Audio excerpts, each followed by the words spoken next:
Moonage Daydream is an official documentary on the greatest solo artist to ever live, Mr. David Bowie. It is directed, written, and I think also edited by Brett Morgan. It is 2 hours and 15 minutes long. I finally saw it today. This was my most anticipated film for the rest of the year.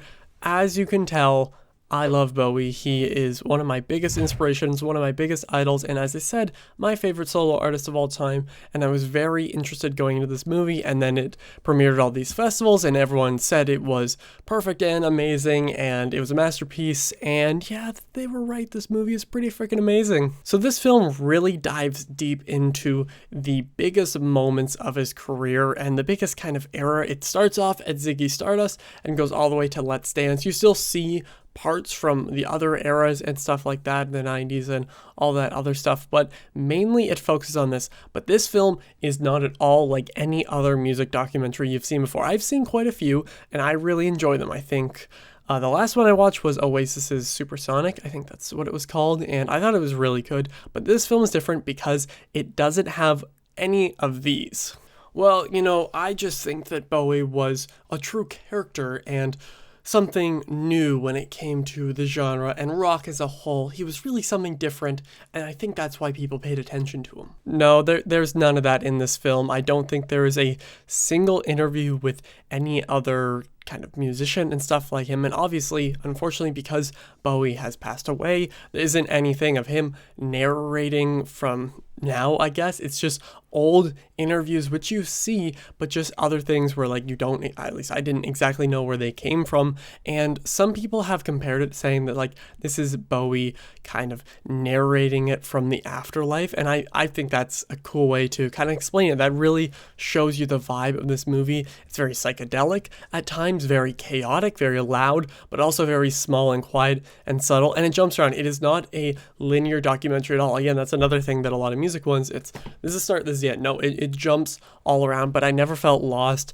and maybe that is because I knew I would say most of the stuff here. There are some new things here that I learned that I won't get into. I'm not going to get into any of the specifics with this movie of this is what they told me in this scene, this is what they told me during this era. Like, I won't get into any of that, but I will say there's a lot of stuff here that I found very interesting, and it's 2 hours and 15 minutes. It is a long documentary, and for me, it doesn't drag at all. It does not feel too long. There were times where I didn't know when it was going to end, but it kept going and I didn't have a problem at all. It wasn't like, oh, it's going to end here. Oh, we got to wait another 30 minutes. Like, it never really felt like that. There's a few images here and a few clips that are repeated throughout the whole film, and I think the repetition and the use of them is done so well. It always signifies something great, and I never thought that I could like look deeper into a documentary because normally they're just informative little things, but no, this one actually felt like an experience. If you can see it in the theater, I highly recommend it. I think that is it's always by far the best way to watch movies, but something like this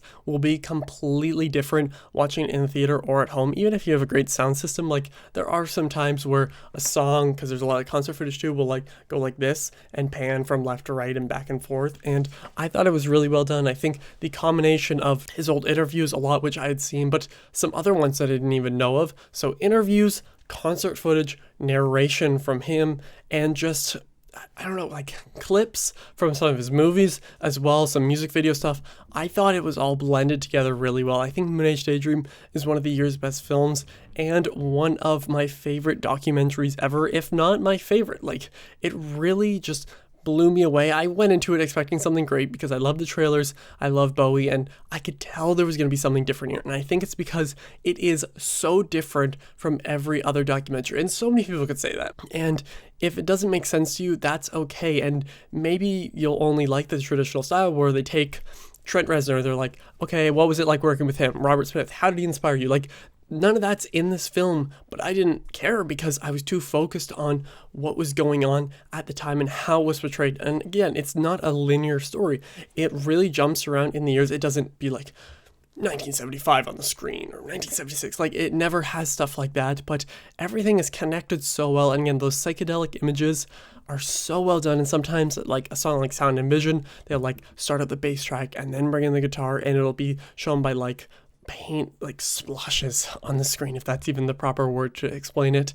And I just had an absolute blast with this movie. For me, as a David Bowie fan, him being, as I said, my favorite artist a few times in this video, it completely satisfied me in every single way possible. If you're a fan of him, check this out. I can almost assume that you will love it. Moonage Daydream is the Bowie movie that us fans have been waiting for. We're shown this retrospective of his biggest years through his own eyes, which makes this special. The psychedelic visuals add to the immersive experience of this film. Please watch it if you can. I'm going to give Moonage Daydream a 5 out of 5.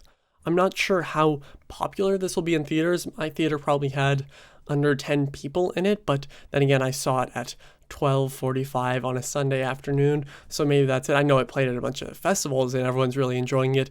Again, I highly recommend it. It's in my top 5 of the year for sure. And when it comes to musical documentaries, there is nothing else that you will watch that is like this. I cannot think of anything else, and I have watched quite a few. If there are similar ones, I could be wrong, but this, instead of just feeling like an informative movie, it more so feels like an experience, but you also come out of it learning so much more. Even as a massive fan, I still came out learning like, wow. And also it makes you feel inspired.